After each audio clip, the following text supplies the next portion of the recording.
What's up, everyone? Welcome to the Power Play with CJ. We're focusing on, as we're coming up on 50 games. Most teams are between 45 and 48 games. We obviously passed the halfway point of the season.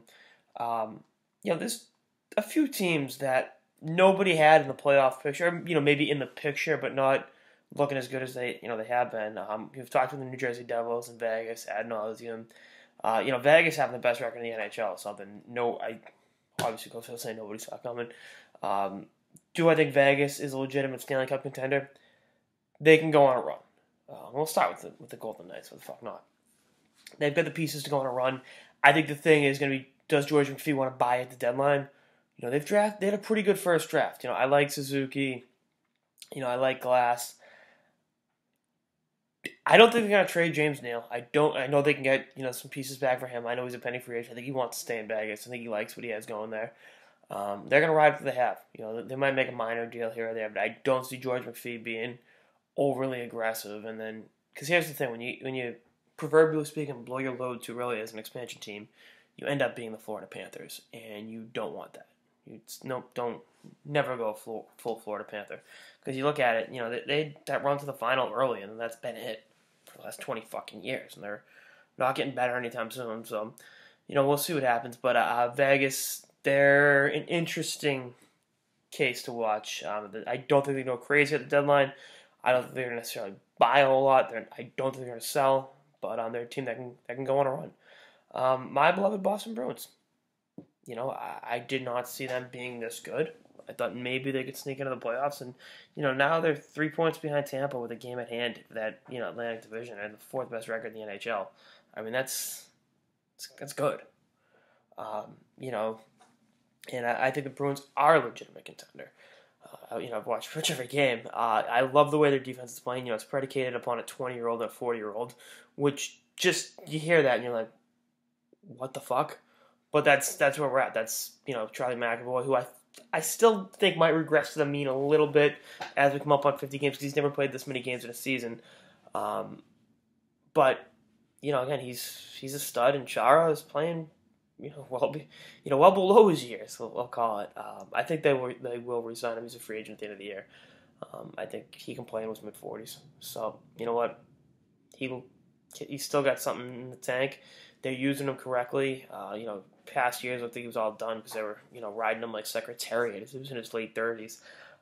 But again, you look at, and I know Tuukka Rask is much maligned in the Boston area, but it's a hell of a goalie, and their forward depth is phenomenal. Their fourth line's excellent, which I think has held them back in previous years. And their team, I don't think anyone wants to face in the playoffs in the Eastern Conference. I don't think Tampa or Washington is gearing up to go 7 with the Bruins. So a couple other Eastern Conference teams, both in the Metro Division. New Jersey got off to a hot start. They're still playing very well. I love Corey Schneider. They've made some moves on defense to get a little bit better. Obviously, Batman hasn't panned out the way a lot of people had hoped he would. But I still think he's a great player. He'll fit in. They're an interesting team. Right now, if season ends, they play Columbus. I'd have to say, gun at my head, I love Bobrovsky, but I think Schneider's slightly better goalie. When in doubt, go with the better goalie. And Jersey's still only 5 points behind the Capitals for the Metro Division with 3 games in hand. So they can, really go in as one of those top seeds as well. And Philly, I know the city's burning down last night after the Philadelphia Eagles' big NFC Championship game win. But they're getting productivity throughout the lineup. And I think what you get from Sean Couturier, I liked his offensive game coming out of juniors. 7 years ago. Jesus Christ, I'm old. I liked what he had offensively, and I thought he kind of got miscast by a few coaches. Whether it was Laviolette, Berube, and now obviously Hackstall. I think they kind of overused him as a defensive, anchor, if you will. Which he's a hell of a defensive player, and he's one of the leading goal scorers in the NHL. He is an excellent offensive player, and I think he's showing why he's such a high pick and such a highly touted prospect in general coming out of, was it Drummondville? Yeah, it was Q a long time ago. Those some surprise teams in the East. Out West, and I talked about Vegas. Colorado, and I've taken a lot of shit for saying mean things about Colorado over the years, but they're in it. Nathan McKinnon is one of the best players in the NHL, and I mean, shit. We talked about the Bruins' depth. So you have a guy like Patrice Bergeron, and a legitimate Hart Trophy candidate as far as I'm concerned. I'd say it's him, Kucherov, and McKinnon right now. Those are your three. Not to get too sidetracked. In my eyes, I like what McKinnon's doing, and him and Landeskog are playing phenomenal. Rantanen's an excellent player.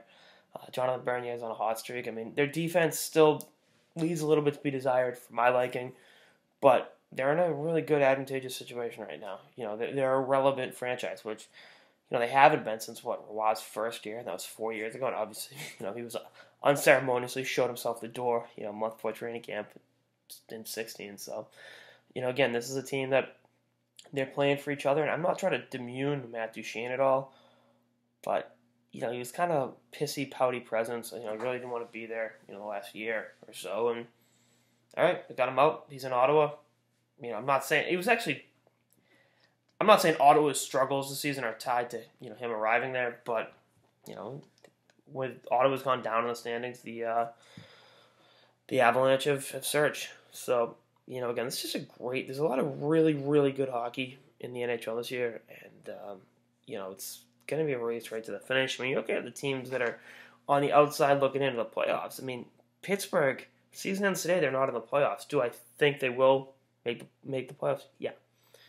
And they've got a minus goal differential, and they've played the most games in the NHL.